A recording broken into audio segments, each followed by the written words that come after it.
Hi, it's Stephen King taking your questions live. Don't forget to use the hashtag AskStephen, and remember, it's STEPHEN. Bobby asks, what's the most exciting part about watching your story become a TV show? I think it's watching people, actual real people, inhabit the characters that were only in your mind before. It's a terrific thing, and sometimes it's great too to see what set designers do with places that you made up.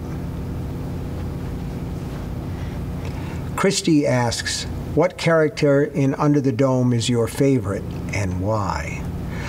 Well, I sort of like Barbie because he's the hero, and everybody wants to be the hero, I think. But whenever I'm writing about a character, I like that person, even Big Jim Rennie, who's not a very likable person, because really we're all the heroes of our own lives. So I enjoy writing about all of them and trying to inhabit them and make them as realistic as I can. The challenge is to be the women, and the only way that you can do that is by observing the women in one's own life. And I'd be a liar if I didn't say it's also kind of interesting and challenging to be a woman for a little while. It's like creative cross-dressing. Jesse asks, what inspired you to make Under the Dome? Well, you know, I'm doing a lot of interviews today, and a lot of people have asked me where the story came from. And contrary to popular belief, it wasn't The Simpsons, because I had the idea in the early 70s when I was teaching school, and I can't remember what the exact inspiration was. What I do remember is that I had this clear image of all these people who were trapped in this little town out on a highway, and on the other side of them were all these news crews and army people and distraught relatives who'd come to see their trapped loved ones, and there's nothing between them but what appears to be thin air, except if you knock on it, it's there, and you can bounce balls off it, and bullets ricochet off it. So I'm thinking, so near and yet so far. Wouldn't this be fun to play with? And also, I saw a chance to do a lot of sort of big set pieces at the beginning of the book where planes would crash into it and birds would drop dead and live power lines would get snapped.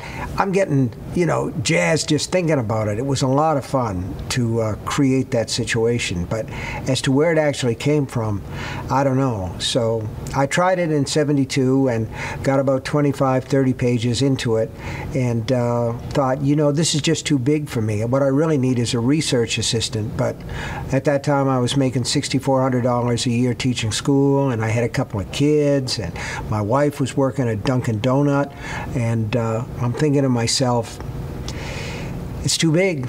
You got to put it aside. So I put it aside, and I wrote a smaller book that was based on an environment that I knew, which was high school. That book was called Carrie. And I moved on in my career from there. Lucky me. But the dome idea never really left my mind, and every now and then it would pop up again. And so finally I wrote it. Ari asks, will you direct or write any episodes this season? No, but I have asked if I can write an episode next season. Directing? Why, if I were asked, I'm not sure what I would say. Probably yes, but I would like to write an episode. That I know how to do.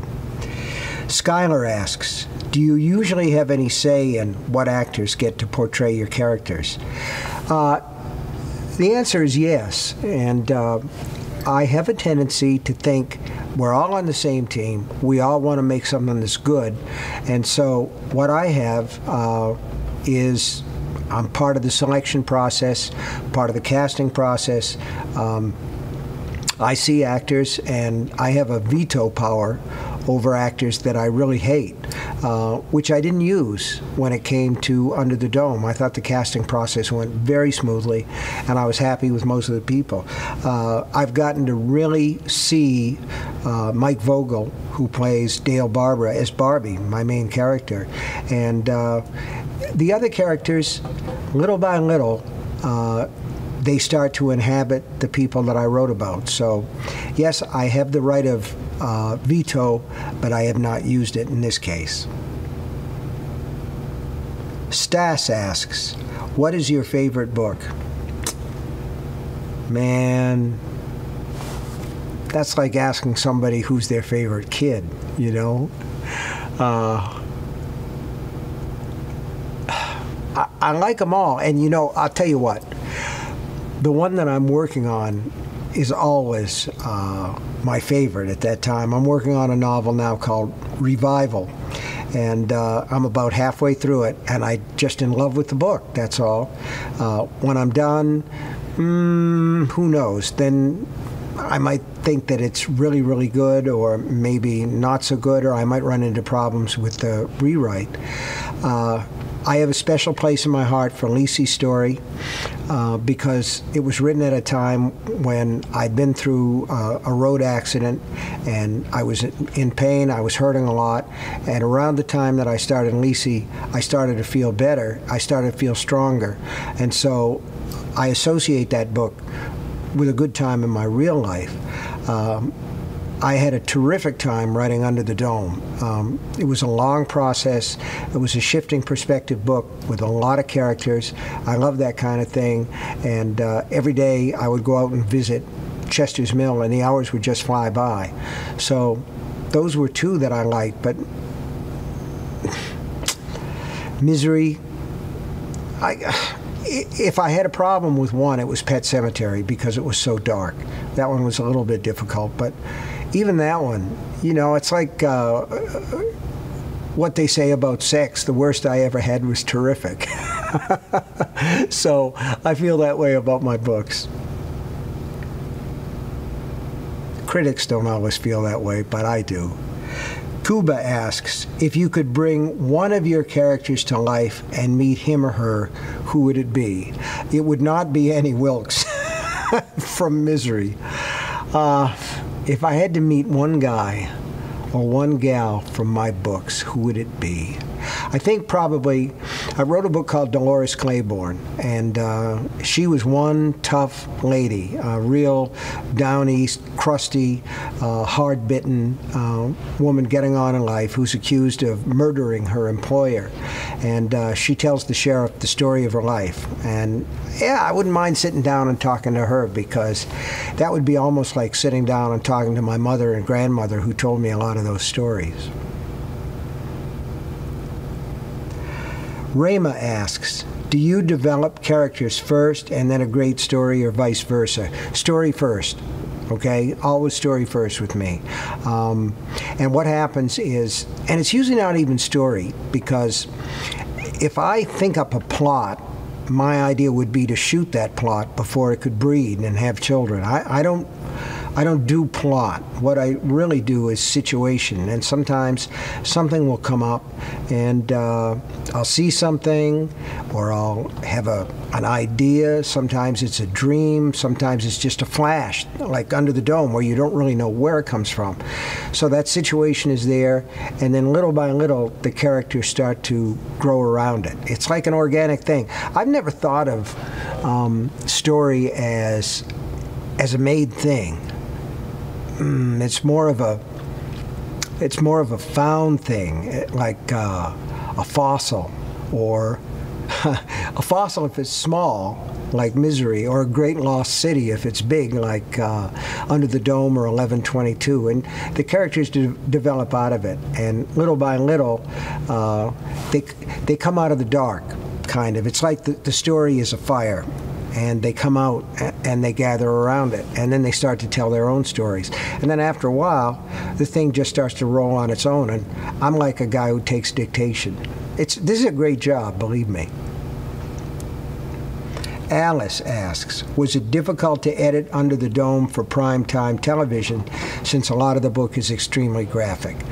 Well, tell you what, Alice, the TV show is pretty graphic for network TV, and that's not really surprising. I mean, I watched Criminal Minds last night, and a guy got a telephone pole right through the chest. Now, that's pretty graphic. But it isn't what I would call violent for the sake of violence, or sexy for just, you know, the purpose of being sexual. It's we've got most of the things that were in the book. Obviously, you have to be careful, a little more careful with network TV. You know, I think there are a lot of creative people who kind of kick against the idea of standards and practices. They'll say, well, it's censorship. It isn't censorship, but when you work on network TV, you have to keep one thing in mind. It isn't quite the same as premium TV like Showtime, HBO, Cinemax, and it's really not even the same thing as basic cable. Those are things that you pay for, so you invite them into your house. And if you invite them into your house and you see something like Sons of Anarchy, which is fairly violent, or The Shield, The Killing, or things where there's a little more profanity, Anglo-Saxon language, then you have a choice. If that's something that's okay with you, then you continue to pay. If it's something that you don't like, you can put a block on it, or you can just simply say, okay, no more Showtime, no more Dexter, no more this, no more that, no more Boardwalk Empire. Fine, I don't like that. That's fine. But network TV is the uninvited guest. It comes into your house free. It's supported by commercials, and because of that, we have to be a little bit more careful. And you know, that's not such a bad thing in a lot of ways, because it gives you, it forces you to tell stories sometimes in more artistic ways. Obviously, we all know from network TV, sometimes it allows you to tell stories in more schlubby ways.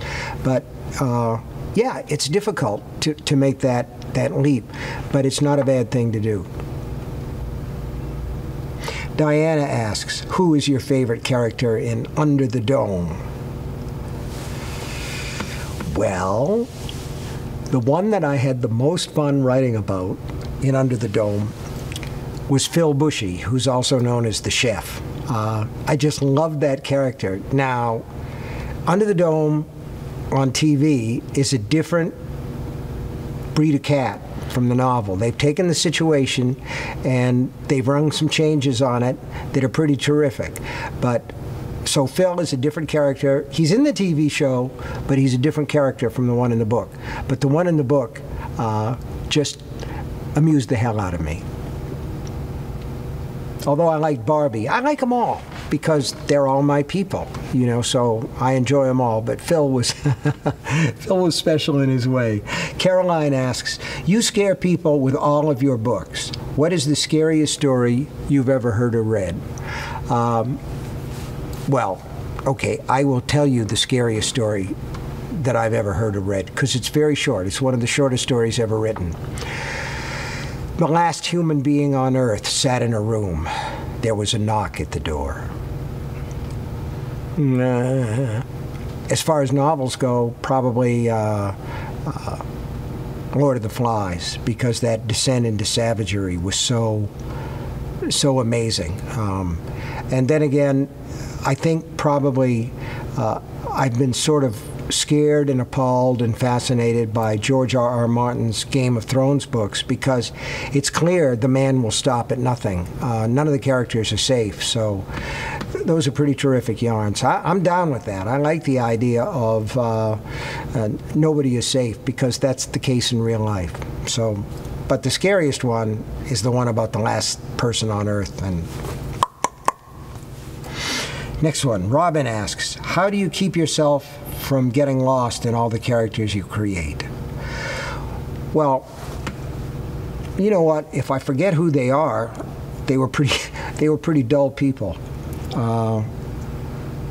Otherwise, I keep a legal pad beside my computer, and I do jot down the characters' names and their ages and stuff. You have to remember that basically what I do is lie for a living, and when you're lying, it's awfully easy to get your stories mixed up. So I try to be careful to, you know, keep them straight as much as I can, and I do keep character lists. Now, that isn't the case with every book. When I wrote Misery, there were basically two characters. There was Paul and Annie. And then I wrote another book called Gerald's Game, where there was really only one character, Jessie Burlingame, who was handcuffed to a bed in a cabin with her husband lying dead on the floor. And my wife used to say, the third book in Steve's trilogy is going to be called Living Room. There's not going to be any characters at all, and it'll be about 500 pages long. I wandered away from it. The short answer is I don't lose track because they're important to me, and to make sure that I keep everything straight, I keep a list.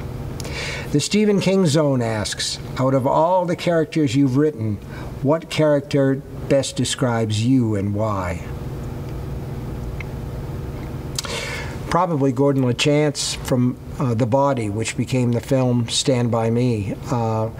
If I've written anything in my life that's autobiographical, it's that. I think that a lot of readers look for something in the books that they can relate to my life. They look for secret messages, cookies, and there really aren't that many because, folks, most of this stuff, I make it up.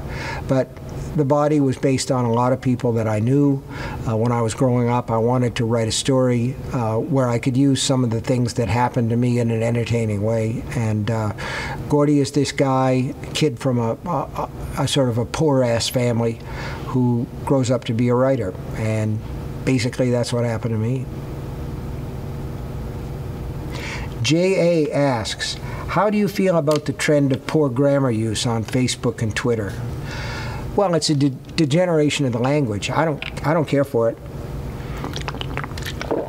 Myself, there are things that I use, not many, but I will write BTW for by the way, and I will use I am IMHOP, in my humble opinion, but that's about it. But the idea of using the number 2 for 2 and keeping things short, I can understand the shortcuts because people are typing with their thumbs on the phone and everything, but really, guys, oh well, I don't want to sound like a prude. Let's move on. Shannon asks, have you ever had to deal personally with a Big Jim? No, I wouldn't say I have, but I would say that if you watch the evening news, you see Big Jim all over the place. Sometimes he's speaking American English, and sometimes he or she is speaking English, and sometimes they're speaking Iranian, and sometimes they're speaking Afghani. But the world, unfortunately, is full of Big Jim Rennies, and these are the politicians who are totally dedicated to the idea of they know best what should happen to the people that are underneath them. And a lot of times, they're pretty stupid about it. Ronnie asks, would you consider a sequel to Under the Dome?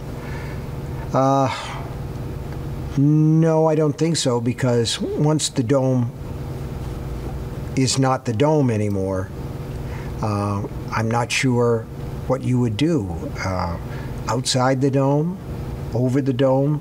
No, it doesn't work for me. Sorry, Ronnie. Marilyn asks, you reference so much music in your books. Do you listen to a particular genre depending on the story you're telling? I did when I wrote Lisey's story. When I wrote Lisey's story, I went almost entirely to country music and alt-country music, and I spent more and more time with country and western music from the early days, the 50s, 40s to 50s. A lot of Hank Thompson, a lot of Hank Williams, Henson Cargill, Ronnie Millsap, people like that. I immersed myself in that.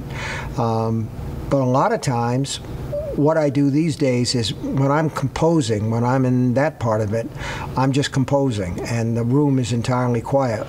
But when I get to rewrite and double rewrite and page proofs and all that stuff, I let it rip. And I have a real weakness for metal, disco, I know those things sound mutually exclusive, and if you guys are out there getting ready to flame my musical tastes, all I can say is, you might as well flame the color of my hair or my weak eyes, because I'm not responsible for what I like. I can't help,